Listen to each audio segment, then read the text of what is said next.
Нас завели в комнату Дэви Стуруа, и мы сели. Дэви говорит Коле: «Коля, зачем ты этих людей ставишь в неловкое положение? Ты же прекрасно понимаешь, то, что уже принято и решено на бюро Центрального комитета, не будет изменено никем и ничем. И что главное, эти-то будут у меня в комнате, но никто не запустит этих на заседание бюро Центрального комитета. Там стоит человек, который держит в руках список и по списку вызывает всех». Коля сказал ему: «Ты нам так сделай, чтобы эти были занесены в тот список, остальное мы знаем сами». И действительно, сперва был какой-то другой вопрос, а потом встал этот вопрос. Там стоит кто-то и вызывает нас по фамилии, и мы заходим. Впереди идет Бабелина, за ней я, за мной эти мужчины.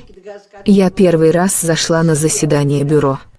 Там длинный стол, во главе стола сидит первый секретарь, Василий Павлович Мжаванадзе, и он орет и кричит без передышки. Он рассерженный и кричит нам: «Вы, историки, привели республику в беспорядок, вы взволновали мне республику». Это было в то время, после того, как мы приняли какой-то флаг. И вот Мжаванадзе кричит и не останавливается. Мы так стоим, и подошел к нам кто-то. У стены по ряду были стулья, и у меня такое чувство. Вот к стенке нас. Вперед первым стал Коля Стуруа, потом Ираклий Антелава, потом я, потом Шата Месхия, а Георгий Меликишвили был вызван, как директор Института истории Грузии, и был зашедший до нас. Разговаривает Мжаванадзе беспрерывно, не останавливается. Я уверена, что мы тут напрасно, зря находимся, мы не сможем слова сказать. Но Коля все-таки имел опыт партийной работы, и где-то, когда Мжаванадзе остановился, видимо, для передышки, он вцепился. Он встал сразу и, держа в руке свой партийный мандат, говорит: «Я, как член коммунистической партии, с моим мандатом в руке, со всей ответственностью заявляю, что в этой книге нет ничего антикоммунистического, антиленинского, антигосударственного». Коля сел, после него стал Ираклий Антелава. То же самое сказал Ираклий. Вот я сижу, и с этой стороны сидит Ираклий Антелава, с той стороны Шата Месхия. У меня дрожат коленки, потому что я боюсь. Мы все боимся. Чтобы это не было видно, я держу кулаки на коленке, дабы они не тряслись.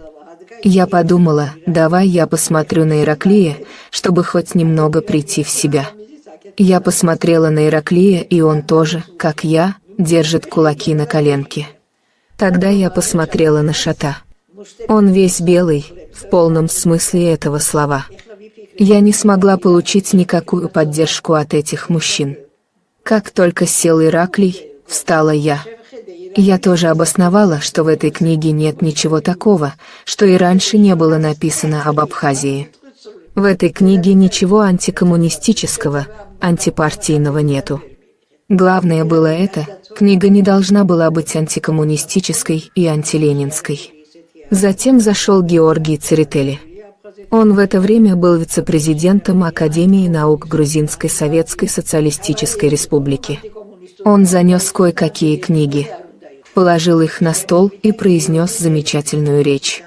Кстати, я очень хотела найти запись этой речи. Я попросила и его дочь тоже, чтобы как-то найти запись, но мы ее не нашли. Он произнес замечательную речь о том, что в книге была написана правда, что сказанное и написанное Николаем Бердзинишвили обосновано таким образом и соответствует действительности по этим аргументам и по этим источникам. И случилось то, чего вообще не бывает в истории бюро Центрального комитета, как нам потом сказали это.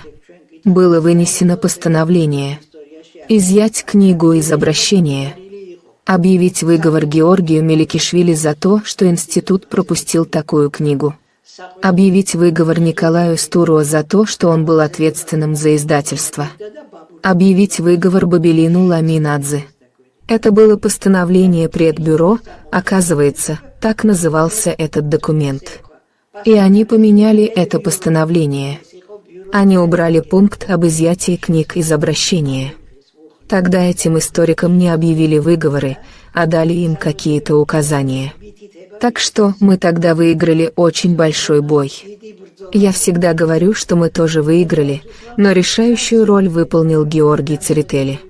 Вследствие этого книгу не сожгли, а там абхазы сидели на площади и требовали сжечь книгу.